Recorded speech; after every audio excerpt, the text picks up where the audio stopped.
de la teoría de los conjuntos borrosos. Pocas veces habrá una pertenencia pura, una pertenencia total. En el mundo, en la realidad, las pertenencias desde esta perspectiva, que ahora verán, y la importancia que tiene, siempre son en grado, es cuestión de grado. Obvio lo que hay en la otra, en la misma diapositiva, porque el Sonora no lo podría seguir. El resultado de lo que acabo de decir, más o menos rápido, es que desde esta perspectiva de los conjuntos borrosos hay tres grandes clases de lógica. Una, la lógica bivalente, o esto o aquello. Segunda, la lógica multivalente. Hay diversas posibilidades, A, B, C, D, E, etc. La lógica borrosa no es ni bivalente ni multivalente. La lógica borrosa es borrosa, polivalente. ¿En qué sentido? Lo explico para Sonora, que no lo ve. Aquí hay tres cuadros, uno en que hay blanco y negro, otro que hay blanco, un poco de gris, más gris, casi negro y negro. Esto es lógica multivalente, por distintos grados, y por lo tanto aquí hay cantidades discretas de gris o de blanco y negro. Pero en la casilla de la lógica borrosa hay una gama que va del blanco puro, muy suavemente, sin establecer ningún límite, o sea, borrosamente, hasta llegar a un negro puro. Esto tiene mucha importancia porque, por ejemplo, haciendo un inciso, los ordenadores cuánticos que se están pensando para el día de mañana están, en principio, proyectándose con lógica borrosa, en la cual, en esta pantalla que va del blanco puro al negro puro, uno puede detenerse donde quiere. Y las posibilidades de graduación de pertenencia al blanco o al negro son infinitas. Yo me puedo acercar mucho más, un poco más a blanco, hasta el blanco puro. Pero el blanco puro es el límite. Es el límite que casi no existe, porque a la que me aparte un poco, ya hay un poco de gris. Y en el otro lado tenemos lo mismo con el negro. Lo cual significa que blanco y negro son los dos extremos que, a diferencia de lo que decimos pertenecer o no pertenecer, aquí pertenecer o no pertenecer son en dos casos límites. Pertenecer del todo, no pertenecer del todo. Blanco puro, negro puro. Pero la realidad no está ni en un límite ni en otro, sino está en toda la gama de intermedio, que es riquísima, potencialmente infinita, de blancos y negros haciendo gris. Porque hay infinita cantidad de grises. Y la lógica borrosa aplicada a entender los conceptos de la vida científica y de la vida cotidiana parte de que esta idea de que las posibilidades de, aprehensión de la realidad son infinitas desde el punto de vista de pertenencia o no pertenencia. Hay 1000 formas de pertenecer a un grupo, hay 1000 formas de considerar el personal de una empresa, hay 1000 formas de entender el sentimiento que uno tiene sobre su patria, por ejemplo, etcétera, etcétera. Hay aquí ahora una transferencia que no voy a seguir del todo, sí, por Sonora. Simplemente voy a hacer una reflexión. La lógica aristotélica, que es la clásica, parte, como ustedes saben, de tres principios básicos, que es el principio de identidad, A, que es A, del principio de contradicción, A, o no A, y no hay otra posibilidad, o bien un principio añadido posteriormente por Leibniz, entre otros, que es el principio de tercio excluido, o tercera posibilidad excluida, que es A, no A, pero se excluye cualquier otra posibilidad. Es, en el fondo, el principio de contradicción, pero matizado desde otra perspectiva, el principio de tercio excluido. En cualquier caso, esos son los tres pilares fundamentales de la lógica aristotélica. La lógica borrosa cambia los tres principios. Es decir, si lo miramos desde el punto de vista epistemológico, A es A, pues es y no es. porque yo pertenezco a este grupo y según qué aspectos o según en qué grado no pertenezco a aquel grupo. Principio de no contradicción, pertenezco y no pertenezco a la vez. Por lo tanto, el principio de contradicción se rompe cuando un sistema complejo es borroso. Principio de tercio excluido, no, queda invertido por el principio de tercio incluido. Es decir, entre A y no A hay infinitas posibilidades. Lo que les he dicho del cuadrito aquel, Pablo por Sonora, donde empezaba siendo muy blanco, terminaba siendo muy negro, pero esto eran puntos límite, aquello que los matemáticos dicen en el límite. Y este límite no existe, es potencial, pero no existe, es la excepción, podríamos decir, la singularidad en el campo físico, y por lo tanto, entre el límite y el otro límite está toda la gama de posibilidades reales que se van a dar más o menos, más temprano o más tarde, en una realidad. Por lo tanto, ¿a qué conclusión se llega? La lógica borrosa invierte, esto es muy importante y muy grave, invierte nada menos que los principios de la lógica aristotélica o clásica.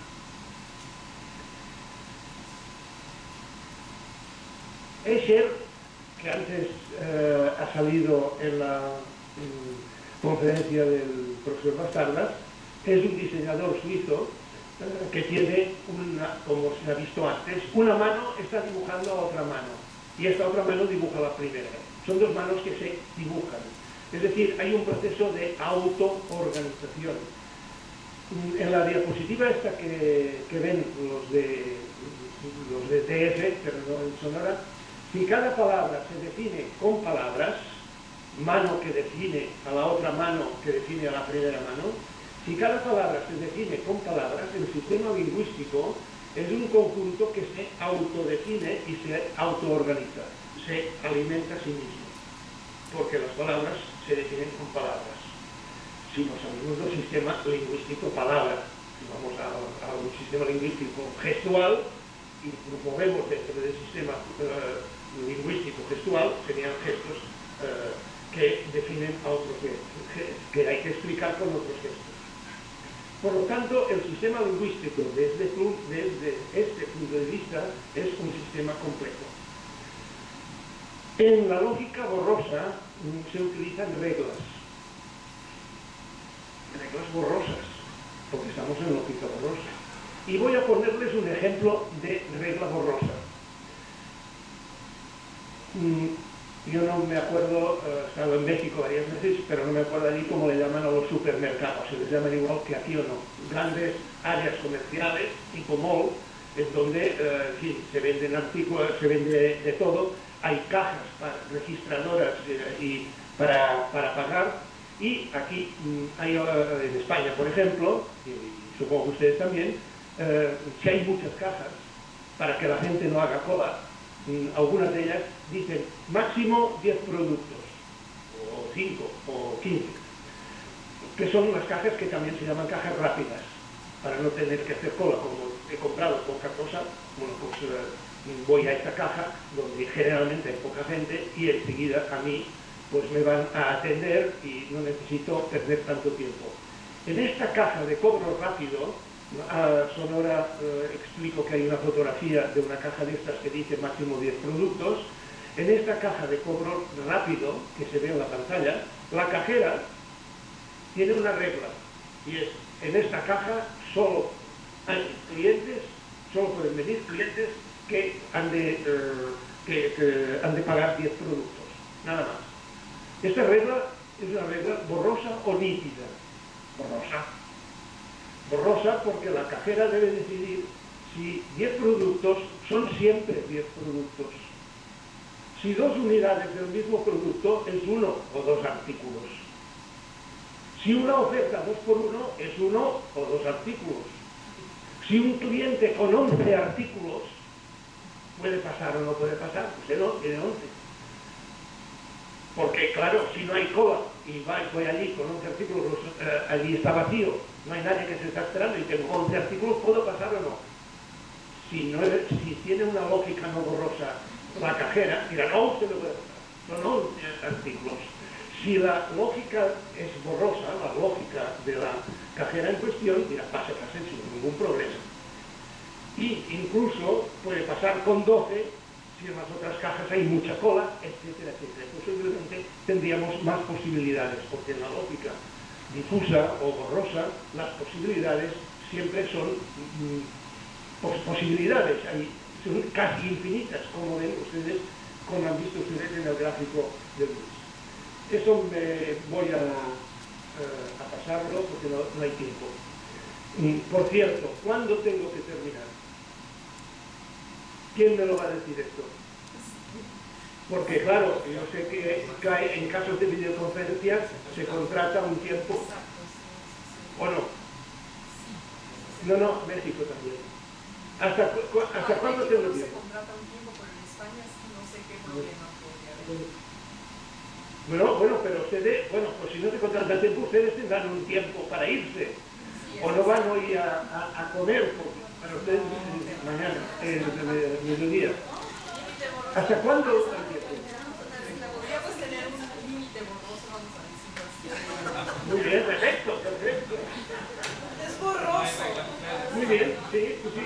Me parece muy bien, pero dígame más o menos el límite borroso. Pero debiéramos terminar a las 12 de acá.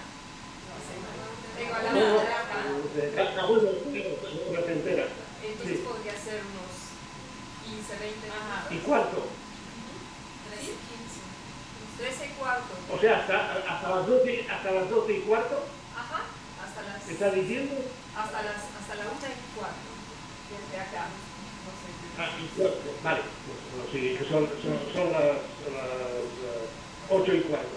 Muy bien, muchas gracias. Bueno, ¿qué estrategias hay para reducir o eliminar la borrosidad del lenguaje? Porque cuando hablamos queremos ser claros, que se nos entienda bien. Pero ahora, a la hora de la realidad, como manejamos unas cosas que son borrosas, que son los conceptos, el concepto de justicia, el concepto de verdad, el concepto de perro, hay muchas clases de perros, y tenemos que delimitar el lenguaje.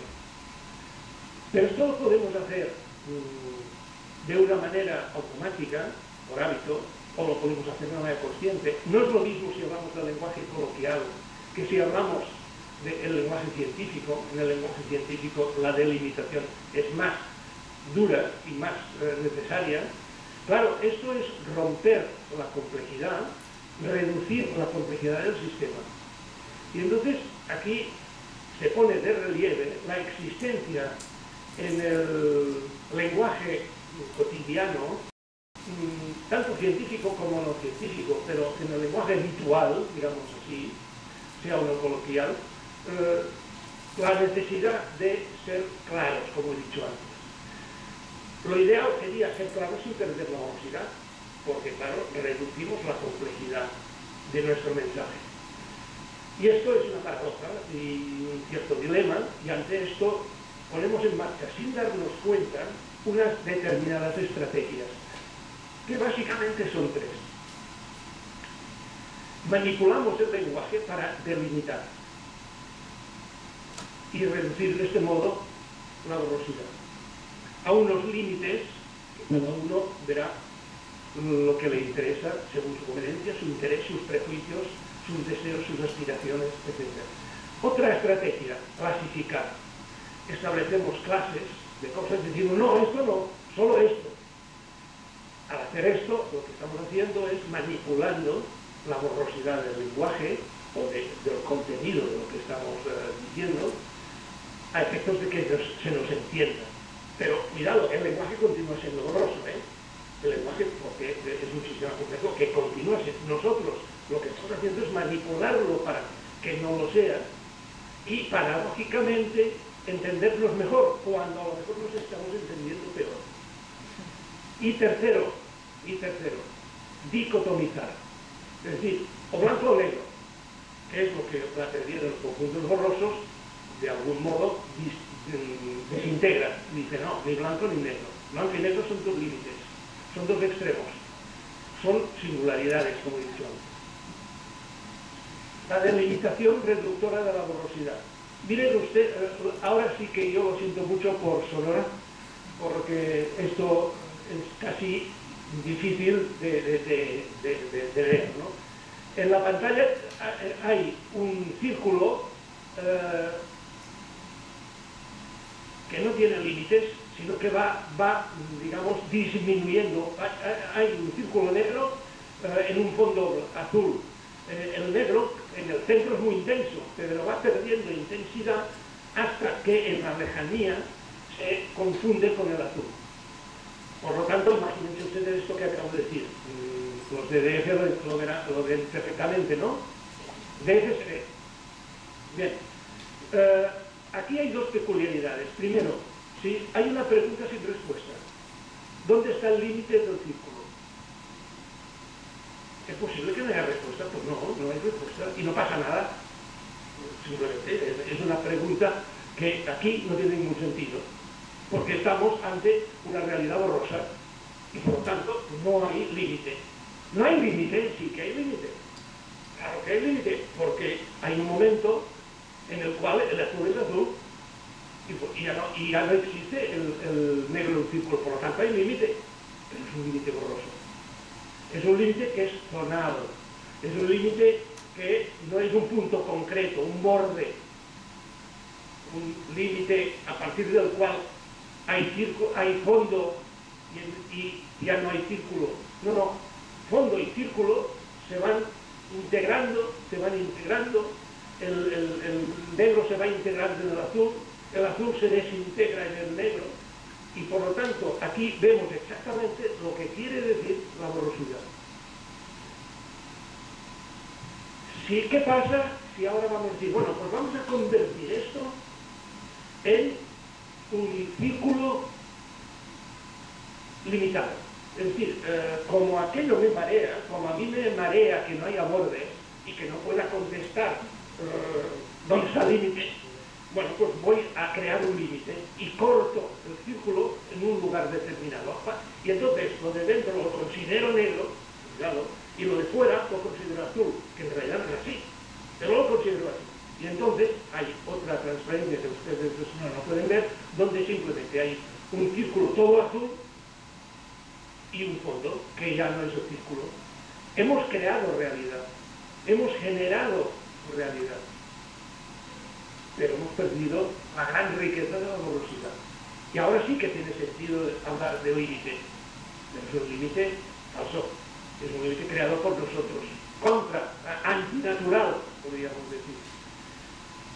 Vamos a hacer una manipulación, vamos a crear un círculo más pequeño, porque solo nos interesa el núcleo, como se ve al lado del círculo difuso. Solo el núcleo. Vamos a aprender más información todavía. En teoría del caos y en teoría de los conjuntos borrosos, según mi opinión, hay un concepto muy importante que se llama información faltante, que es aquella información que nosotros reducimos, que manipulamos y que perdemos a conciencia o sin conciencia para ser más claros. Y entonces aquí vemos dos círculos de tamaño diferente, nítidos, con límite, en el cual en el mayor, tenemos más información falsa, y en el segundo menos información también falsa. Tenemos más pérdida de información según se mire, pero ni uno ni otro tiene la información borrosa que contiene el círculo tal como es. También lo siento mucho por Sonora, porque aquí, ¿qué es lo que se ve? En la siguiente imagen. El espectro cromático que viene representado por el arco iris. No sé si ustedes lo llaman así. Lo llaman así, Sonora, el arco iris, cuando en la lluvia en el cielo se ve todo de colores que van cambiando. Sí, bueno, sí. lo he dicho. Bueno, sí, vale. Sí, no, hay algunos países de América Latina que lo dicen diferente. El espectro cromático como paradigma de la borrosidad. Si nosotros vemos un espectro cromático tipo arcoíris, preguntas, ¿dónde está el verde? ¿Dónde termina el verde? ¿Dónde empieza el verde? ¿Y el amarillo? ¿Dónde empieza el amarillo? ¿Dónde está el amarillo? ¿El amarillo puro dónde está? Pues en una raya, en una línea exactamente en medio, que a la que yo me muevo un poco, ya no es amarillo puro. Por lo tanto, aquí vemos el color de su propia naturaleza, que es la borrosidad. Claro, si esto, dice, el texto dice, ¿dónde empieza y termina cada color? No hay respuesta. Es una respuesta sin sentido.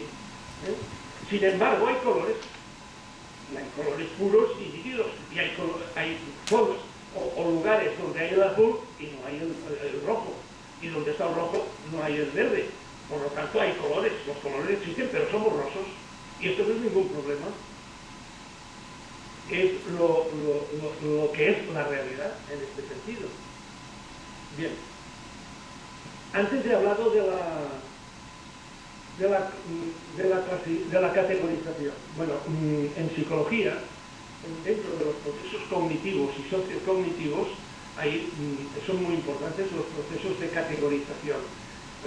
Hay una psicóloga, que es Ross, que tiene una teoría, que ustedes a lo mejor conocerán, que se refiere a la categorización perceptual y cognitiva. La categorización no es sino la necesidad que tenemos de establecer grupos y categorías para entendernos mejor.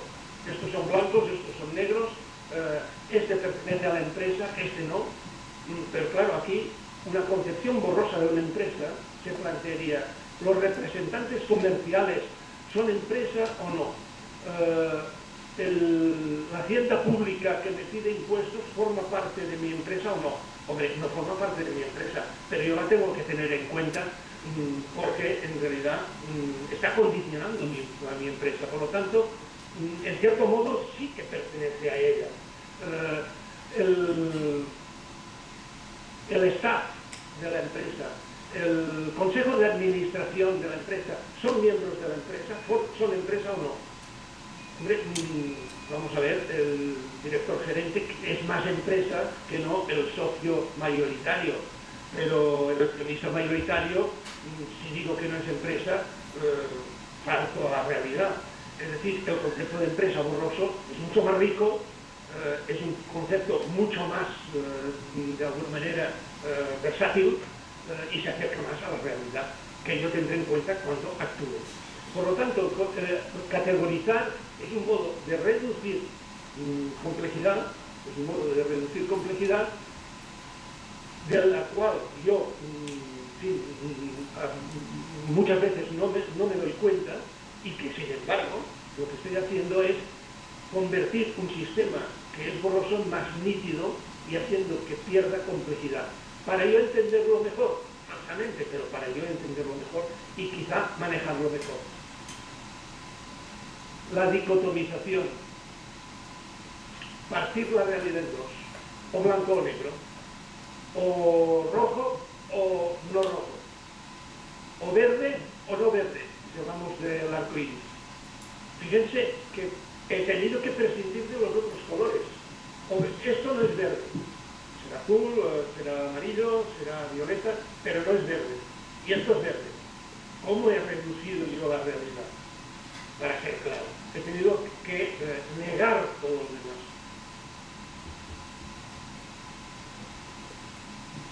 Las palabras como conceptos borrosos. Hemos visto tres estrategias de la borrosidad.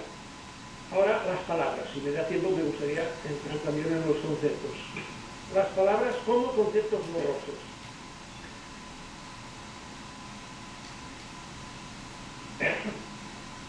Lenguaje científico, que necesita ser preciso, que necesita ser claro, que necesita tener unos límites, digamos, no ambiguos. Vamos a hacer una prueba. Vamos a ir a un matemático y vamos a preguntarle: deme usted el concepto de esta palabra, unidad, el número uno. Es el mayor problema que le podemos plantear a un matemático. No se ponen de acuerdo en cómo definir el número uno. Pero esto no solo ocurre en las matemáticas. Ocurre en la geometría, cuyo concepto fundamental es el punto, que es inexistente. El punto no existe. La línea es una sucesión de puntos, por lo tanto tampoco existe. Estamos hablando de un fantasma. No, sí que existe porque lo manipulamos. Es un concepto borroso, que se nos escapa en el momento en que lo queremos definir. Al físico, preguntémosle qué quiere decir, que entiende por energía o por fuerza, conceptos fundamentales de la física. Discusión entre ellos y no se ponen de acuerdo. Al meteorólogo, que es la temperatura, al economista, que es el dinero, al médico, preguntémosle qué es la salud. Sabe qué es la enfermedad, pero la salud es un problema definirlo.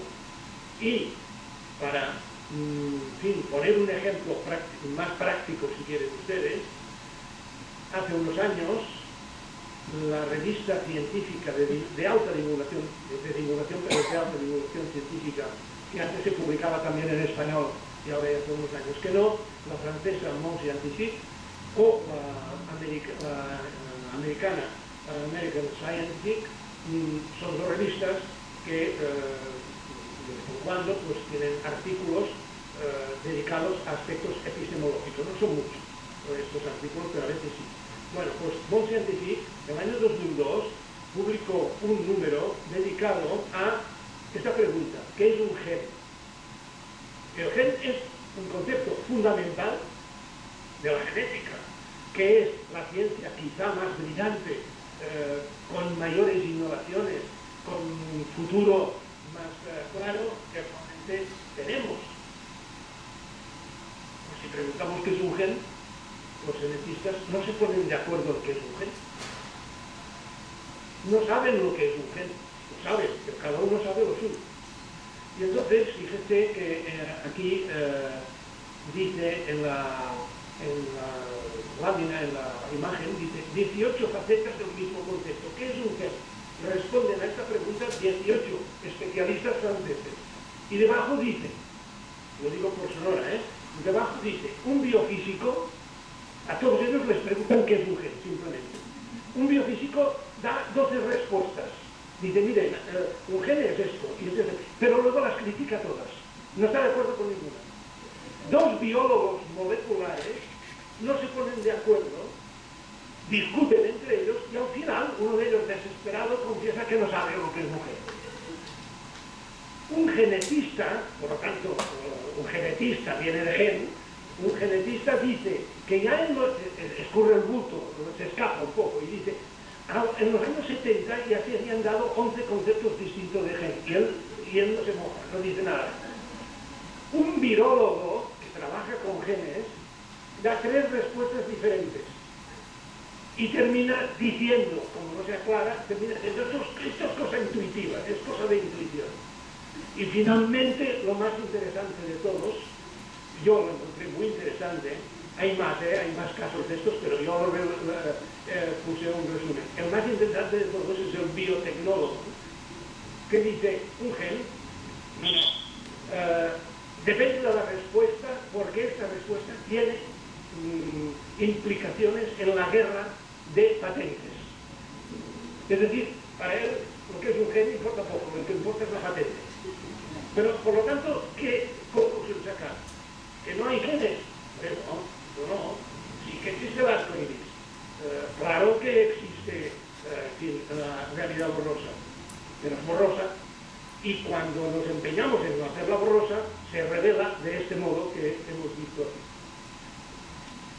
Bueno, esto es en el año 2002. En el año 2010, 8 años después, American Scientific, la revista americana de alta divulgación científica, en la portada pregunta qué es un gen. Aquí hay el número traducido al español. ¿Qué es un gen? Decía la portada. Vas dentro, miras los artículos, hay 10 artículos y ninguno de ellos responde a qué es un gen. Repito, hoy día la genética es una ciencia con maravillosas aportaciones, una ciencia, digamos, punta, y sin embargo, el concepto fundamental ocurre lo mismo con el concepto de punto, con el concepto de número uno, con el concepto de salud, o con otros conceptos que tendríamos el economista, con el concepto de dinero, etc. Los grandes conceptos fundamentales son borrosos.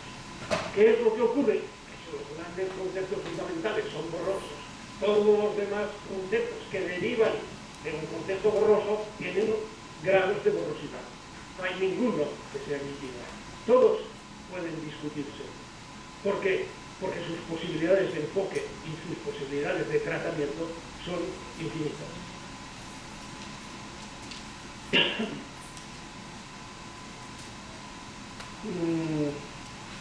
En la pantalla hay una escultura de Auguste Rodin, el escultor francés del siglo XIX, que labraba la escultura a partir de una piedra, y en muchas de sus esculturas hay media piedra tosca tal como está, y a partir de la mitad pues surge una cabeza, surge un brazo, y en este caso surge media mujer de la piedra.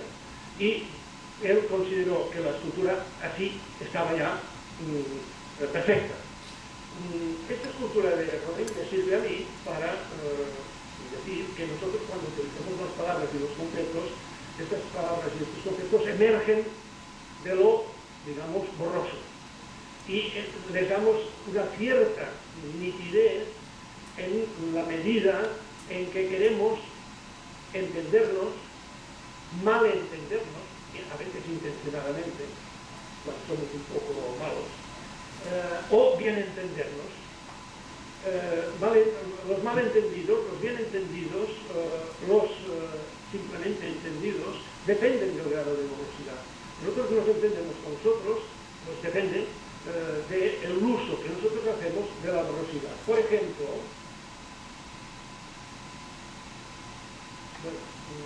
después no hay tiempo. Por ejemplo, si yo digo hola, saludo a alguien, yo le digo hola, y no digo nada más, este es un mensaje absolutamente borroso, pero preciso. Estoy saludando. No le he girado la cara, no he pasado de largo, sino que le he saludado. Y digo hola. El otro me entiende perfectamente, pero borrosamente. Si yo le digo hola, ¿cuánto tiempo sin verte? Establezco un grado de reducción de la borrosidad, porque además del saludo ya hay aquí saludo más sorpresa. Esta sorpresa ya vemos cómo es, pero aquí ya es un mensaje más hacia lo no difuso, pero continúa siendo muy borroso. Por lo tanto, en los mensajes incluso cotidianos, la borrosidad está en orden del día. Casi se podría decir que sin borrosidad no nos podríamos comunicar, porque continuamente estaríamos precisando. Oye, ¿y qué quieres decir al decirme hola tú? ¿Por qué me has dicho hola? Ah, porque me has visto y te has sorprendido, pero te has sorprendido bien o mal, y etcétera, y no terminaríamos. Es decir, si quisiéramos dar a las palabras el máximo de precisión, en una sola palabra terminaríamos, no podríamos ir más adelante. Porque el sistema lingüístico es un sistema complejo de orden difuso o borroso. Desde este punto de vista, y voy terminando, toda definición es inevitablemente una indefinición. Siempre hay un margen que queda por definir, que por otra parte se puede ver positivamente como el lubricante que hace que el motor del lenguaje funcione bien. Porque sin este aceite, digamos, de la indefinición, las palabras se agotarían en sí mismas y el lenguaje no progresaría.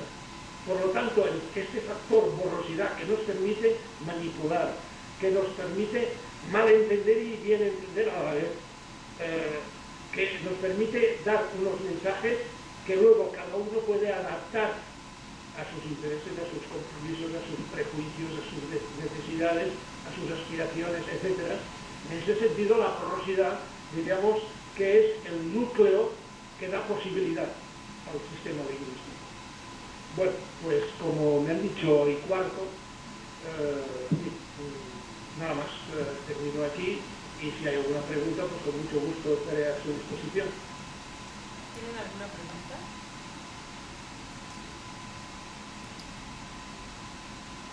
¿En Sonora tienen alguna pregunta? No.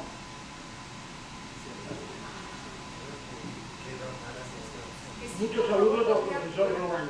Que si por favor podría volver a poner su correo para anotarlo. Sí.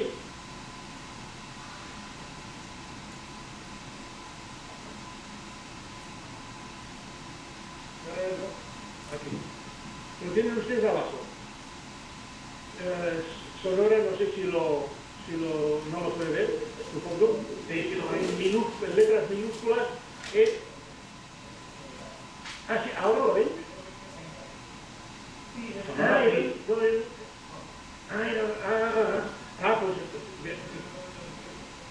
Oh, me lo hubiera tenido que decir porque todo el rato he estado preocupando por Sonora, madre mía. Lástima que me lo hayan dicho. Estaba yo en el... ¿Algo más? ¿Lo han podido notar?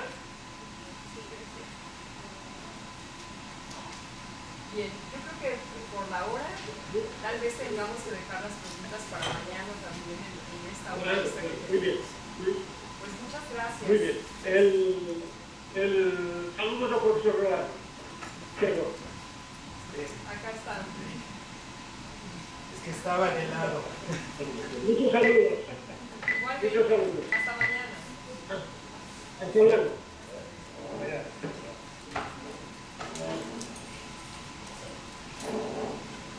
Pues les invitamos mañana también a participar en la sesión.